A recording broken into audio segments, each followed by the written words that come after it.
കഴിഞ്ഞ കുറച്ചു വർഷങ്ങളായിട്ട് അന്വേഷണ ഉദ്യോഗസ്ഥരെ ഏറ്റവും അധികം കുഴപ്പിച്ചുകൊണ്ടിരിക്കുന്ന ഒരു തിരോധാന കേസാണ് ജസ്നയുടേത്.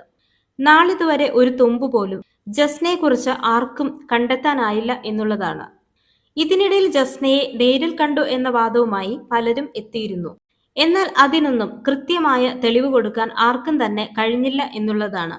ഇതിനിടയിലാണ് കഴിഞ്ഞ ദിവസം ജസ്നയും ഒരു യുവാവും കോട്ടയത്തെ മുണ്ടക്കയത്തുള്ള ഒരു ലോഡ്ജിൽ വെച്ച് കണ്ടിരുന്നുവെന്ന് ലോഡ്ജിലെ ഒരു മുൻ ജീവനക്കാരി വെളിപ്പെടുത്തിയിരിക്കുന്നത്.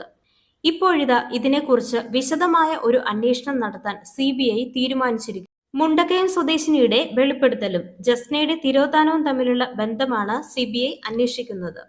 CBI സംഘം ലോഡ്ജിലെ ജീവനക്കാരിയുടെ മൊഴിയെടുക്കും. ഇതിനു മുന്നോടിയായി തിരുവനന്തപുരത്തുള്ള CBI സംഘം കാഞ്ഞിരപ്പള്ളി DYSP ഓഫീസ് വഴി പ്രാഥമിക വിവരങ്ങൾ ശേഖരിച്ചു. കാണാതാകുന്നതിന് മുൻപ് മുണ്ടക്കയത്തെ ലോഡ്ജിലെത്തിയത് ജസ്ന തന്നെയാണോ, ജസ്നയുടെ തിരോധാനത്തിന് ലോഡ്ജുമായി ബന്ധമുണ്ടോ തുടങ്ങിയ കാര്യങ്ങളായിരിക്കും അന്വേഷിക്കുക.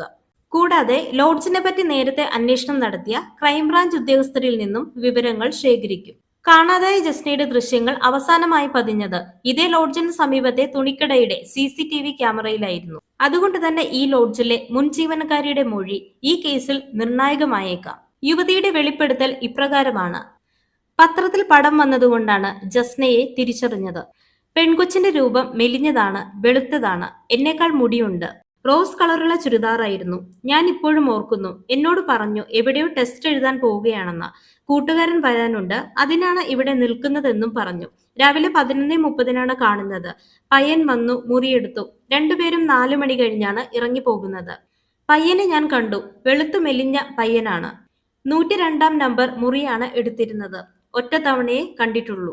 എന്താണെങ്കിലും വളരെ വൈകിയാണെങ്കിലും യുവതിയുടെ ഈ വെളിപ്പെടുത്തൽ ജസ്നയുടെ തിരോധാന കേസിൽ വലിയൊരു വഴിത്തിരിവായേക്കാം.